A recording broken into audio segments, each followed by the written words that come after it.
Olá, pessoal, bom dia, boa tarde, boa noite. Eu sou a Jobis e você tá aqui no Jobis PC, onde a gente conversa a respeito de deficiência de uma perspectiva mais filosófica, psicológica e reflexiva. Esse vídeo, com o nome de Psicologia da Cegueira, tem o objetivo de permitir que a gente reflita um pouco mais sobre as vantagens e desvantagens de ser cego. Mas calma, eu vou explicar. Esse texto foi que eu tive mais repercussão no WhatsApp, de pessoas muito bravas por eu ter lido esse texto aqui. O texto é do professor Geilson Souza e ele basicamente fez um texto listando as 10 vantagens de ser cego. E assim, algumas pessoas ficaram muito bravas comigo por ter lido esse texto e com ele por ter escrito esse texto. E eu acho que é muito importante, porque eu acabei recebendo muitas reações mesmo. Assim, acho que eu nunca tive tantas reações assim. E as reações não paravam. Então, eu achei muito legal a gente sentar no Jobis PC para falar sobre isso de uma perspectiva diferente. Eu quero muito agradecer ao Geilson Souza, que é o professor Geilson, e eu também quero muito agradecer a Bia Fernandes, que também conversou com a gente bastante sobre isso. Eu queria dizer que a gente não é só a gente. Quando você pensa em quem você não está olhando para quem você é. Você está olhando para como você entendeu as experiências que teve sendo você e para como você ouviu, para o que você ouviu do que disseram de você. Você está entendendo? Então, quando eu vou falar, por exemplo, a Jobis, aí eu vou falar assim, a Jobis fala bem. Para eu falar a Jobis fala bem, tá comparecendo um monte de pessoas que me falaram. Jobis, você fala bem. Então, quando eu falo a Jobis fala bem, não é uma certeza vinda apenas da minha experiência comigo mesma, mas de como as minhas atitudes reverberaram nos outros e os outros devolveram para mim. Então, a Jobis fala bem, eu falo, gente, eu falo muito bem. Ok, é um dado muito legal. Mas vamos pensar agora um dado negativo sobre mim. A Jobis é desorganizada. Eu passei muito tempo ouvindo que eu era uma pessoa desorganizada e, portanto, era uma pessoa relapsa, que é um pouco diferente. Eu ouvi muito isso e isso me fez muito mal, porque eu tentava mudar e não conseguia. Então, quando eu falo para vocês, eu sou relapsa, eu não estou apenas falando de mim, eu estou contando, está comparecendo nessa minha fala todas as pessoas que falaram isso para mim por anos e anos e anos da minha vida. Ok. Agora imagina que eu vou falar agora sobre como é ser cega. Como é que é eu sendo cega? Como é que é você sendo uma pessoa com deficiência, seja ela qual for? E aí a gente vai começar a ter o mesmo discurso comparecendo. A maioria de nós, a gente escuta muitas coisas ruins sobre nós mesmos em relação à nossa deficiência. São discursos relacionados à impotência, são discursos relacionados à falta de capacidade, são discursos relacionados a uma dificuldade muito grande, muito enorme. Quando a gente entra nos espaços, a nossa dificuldade, a nossa limitação física, ela chega antes da nossa voz. Ela chega antes do nosso nome. Ela pode chegar até mesmo antes do nosso sorriso. E isso é devolvido pra gente. Se eu abraço isso, se eu levo isso pro coração, se eu internalizo esse discurso, a minha vida vai ser muito mais difícil do que ela já é. Porque além de carregar o peso da minha diversidade, eu vou carregar o peso de todas as frases negativas que a minha diversidade suscitou. Mais do que isso, eu vou com o tempo, e não muito tempo, começar a acreditar em tudo que eu estou ouvindo de mim. Muitos de nós, a gente vive em estruturas em que a gente é exposto a muito preconceito, que é praticamente uma violência emocional. Violência emocional é um dos tópicos que vocês me pediram, eu vou falar. Calma que a gente chega lá, tá? Então, assim, quando a gente é exposto a um contexto de violência muito grande, tem duas possibilidades psicológicas. Ou eu renego isso, ou eu abraço isso. Eu levo isso para dentro de mim, para dentro do meu coração, para dentro da minha opinião sobre mim mesma. Quando eu falo para vocês que eu sou relapsa, eu estou falando para vocês que eu absorvi um discurso negativo sobre mim. Quando eu falo para vocês que eu tenho uma limitação muito grande, eu sou incapaz, eu estou igualmente absorvendo esse discurso e trazendo para vocês. A deficiência em si mesma, ela é um dado de realidade sobre o nosso corpo. Ela vai ter algumas dificuldades inerentes, mas ela também vai ter algumas dificuldades dependentes. Opa! Vamos lá! Qual é a dificuldade inerente a quem não enxerga? Vamos lá! Não enxergar. Certo? Se você não enxerga, você não enxerga. Isso é uma dificuldade inerente. Qual que é uma dificuldade dependente do contexto? Bora lá. Uma pessoa cega, sem um leitor de telas e sem alguém que lhe auxilie, pode gravar um vídeo para o YouTube? Não. Uma pessoa com deficiência visual, sem acesso a bengala, orientação e mobilidade, cão-guia, nada disso, é seguro ela andar sozinha na rua? Não. Mas se eu tiver acesso a essas orientações, é seguro? Sim.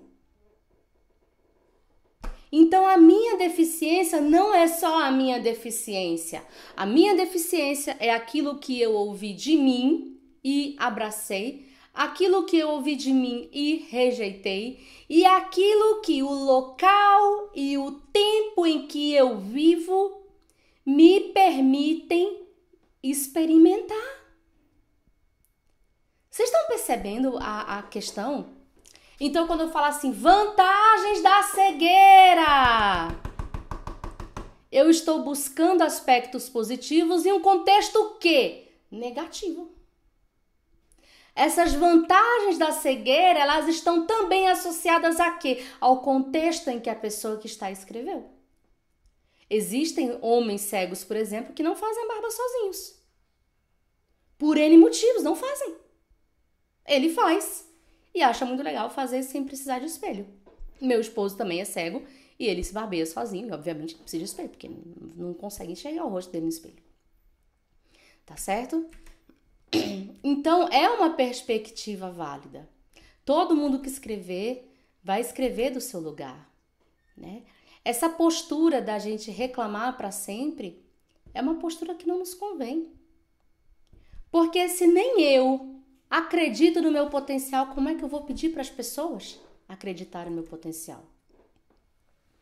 Quando alguns companheiros disseram que eu não vivia a vida real da cegueira e tal, e eu queria comentar com vocês, isso assim, sem me vitimizar nem me autopromover, que eu era menor de idade, comecei a namorar o Vi, e eu viajava de Macaé para Guaxupé, portanto eu pegava mais de um ônibus, viajava sozinha, fazia baldeação, muitas vezes até de madrugada. Teve algumas vezes que eu fazia letras. E eu descia chegava de Minas, né? Cedinho, umas 7h pouca da manhã, e ia a pé pra faculdade. Eu era novinha, eu pegava ônibus lá em João Pessoa. Pegava o Padre Zé, né? Enfim, e pegava o ônibus Manaíra, pegava as coisas todas que eu tinha que fazer e andava, né? E aí, quando eu tive as minhas crianças, eu tô numa cidade que não tem infraestrutura para pessoa com deficiência visual. Aqui não tem associação de deficiência ligada a essa área no sentido de emancipação, profissionalização. Não tem. Então, o recorte das pessoas é que a pessoa com deficiência, especialmente visual, vai ficar em casa, quietinha para sempre. E eu andava sem acompanhante, sozinha, depois com uma criança, depois com 2 e várias vezes até com 3. Então, eu tive uma cota bastante generosa de capacitismo. Eu fui uma das primeiras pessoas a escrever sobre capacitismo. Porque o capacitismo ele começou a dar nome a muitas coisas que me aconteciam e eu não sabia o nome. Né? Então, assim, eu fiz isso e faço quantas vezes precisar. Porque o mundo não vai mudar. Eu não vou sair da cidade que eu moro, que é uma cidade que é boa para minha família. Isso não é uma possibilidade no momento. Mas eu também não vou ficar dentro de casa para sempre, encolhida, porque aqui supostamente não tem infraestrutura para mim. E não tem mesmo. Eu tenho muitos casos maravilhosos para contar daqui. Mas eu tenho também muitos casos tenebrosos. Eu tô aqui vai fazer 20 anos, eu já passei por muita coisa aqui. Boa e ruim. E aí chega um ponto que quando coisas muito negativas te acontecem, você tem que parar e falar, tá, o que que isso vai fazer de mim? O que que isso vai fazer de mim? E o que que isso vai fazer de você? Essa é a pergunta. Eu, pessoalmente, eu tenho dificuldades além da cegueira. Eu não enxergo, eu tenho muita dificuldade de fazer um mapa mental. Eu tenho muita dificuldade de localização, de decorar um caminho. Minha memória a curto prazo é uma peneira. Tenho dificuldade de ter alguns raciocínios matemáticos. E aí eu vou fazer o quê? Eu vou existir, gente. Eu vou viver. Eu vou fazer o que eu puder fazer para ser feliz. E é para isso que eu tô aqui.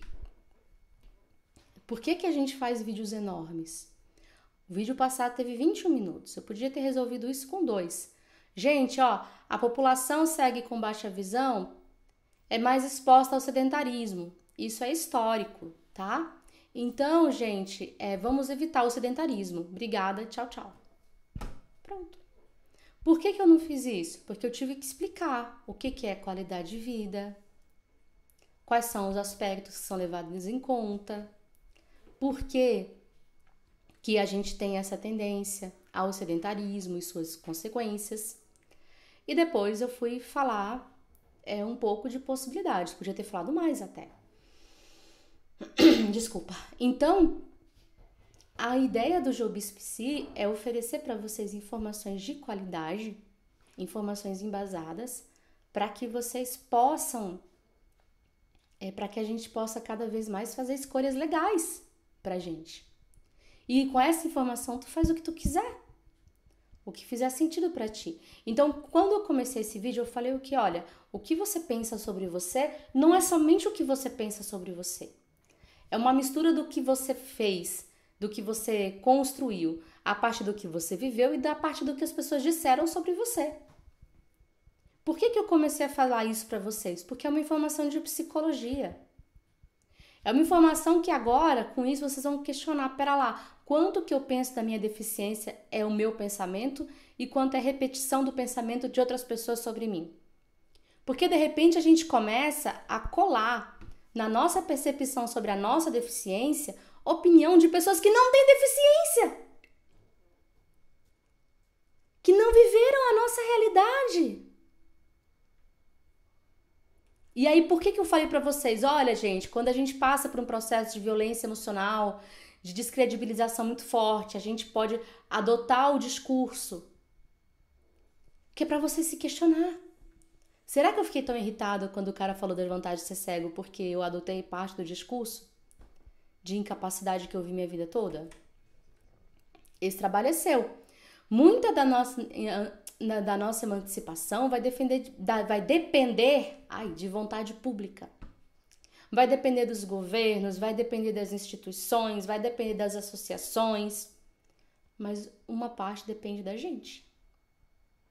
Eu não tenho poder de gravar um vídeo para fazer um projeto de inclusão decente em termos nacionais ou para a tua cidade e isso ser implementado no mês que vem e daí o mundo vai ficar bem melhor pra gente amanhã. Mas eu posso gravar vídeos informativos, que aí a gente escuta, pensa e decide. Eu noto que muita gente fala com a gente como se a gente não pudesse pensar. Já fala com aquela linguagem infantil e já fala o que a gente tem que fazer. Né? A minha ideia não é fazer isso. Se a vida dá um limão pra gente, ou a gente faz limonada ou fica tacando limão pra cima. Jogando limão nos outros ou limão na nossa cabeça. Então, sempre que a gente tiver um problema e ficar focando só nos aspectos negativos, a gente vai estar fazendo isso. A gente vai estar jogando limão para cima. É muito raro uma pessoa com deficiência viver num contexto em que ela seja forçada a evoluir. Porque as expectativas sobre a gente são muito baixas. Entende? Ninguém colocou uma obrigação, nossa, você tem que trabalhar. Você tem que fazer psicologia, você tem que fazer filosofia, você tem que fazer psicodrama. Não tem ninguém falando isso pra mim. Eu faço isso porque eu quero evoluir. Porque se eu não fosse uma pessoa cega, eu ia gostar de estudar, porque eu sou eu. Então eu não vou permitir que uma deficiência me tire um dos maiores prazeres que eu tenho, que é de aprender, que é de estudar, né? Todo mundo precisa decidir o que vai fazer com os problemas. E todo mundo tem problemas. Então, a deficiência ela pode pesar, ela pode doer, mas a gente não vai viver desse jeito o tempo todo. A Bia Fernandes, ela fala que quando a gente tem uma deficiência importante, a gente acessa experiências diferentes. Porque a gente é excluída do ordinário e aí a gente precisa começar a pensar em outras formas de ser e de existir. Mas se eu fico dizendo para todo mundo como é ruim ser como eu sou, né, Bia? Como é que eu vou esperar que as pessoas confiem em mim? Que as pessoas acreditem no meu potencial? Que as pessoas me deem emprego? Que as pessoas me ajudem a estudar? Todo mundo precisa de ajuda. Todo mundo vai ter problema. A gente precisar de ajuda para atravessar uma rua, tropeçar na rua, é ruim, é chato. Mas não é o fim do mundo. Sabe? Não é. Eu sei que podem ter te dito que é a pior coisa do mundo. Mas não é. A gente precisa se aceitar para conseguir pedir a aceitação das pessoas. Se a gente não gosta que as pessoas tenham pena da gente, a gente não pode se olhar com pena. Não faz sentido, entende? Eu não gosto que as pessoas me olhem com pena. Mas eu me vejo com pena. Então, quando eu me vejo com pena, eu projeto essa pena ao meu redor. E a Bia Fernandes, ela também falou um negócio que eu achei muito massa. Que ter uma deficiência importante é uma faca. Ou a gente usa essa faca para se cortar, para se machucar, ou usa essa faca para abrir caminhos. Não se trata que é mais positivo, é mais negativo. Não é isso. Se alguém precisa falar 10 pontos positivos de ser cego, é porque tem muito ponto negativo. Né? Ninguém fala assim, 10 pontos positivos de comer. Porque tá óbvio que comer é uma coisa importante e a gente deve comer. Né? Mas quando eu preciso elencar 10 pontos positivos para uma coisa, é porque a coisa já tem uma percepção negativa. E os pontos positivos não anulam os pontos negativos. A gente não vai falar assim, deixa eu ver. Eu posso ficar andando sozinha no escuro quando acaba a luz. Então, tudo bem eu passar no concurso e não ser chamada porque eles preferiram monocular. Não! Né? Não! De jeito nenhum. Tem pontos negativos sim, gente. Muitos pontos negativos. Mas sabe de uma coisa? Disso a gente já sabe. A pergunta de ouro é: o que a gente vai fazer. Um abração, gente. Até amanhã.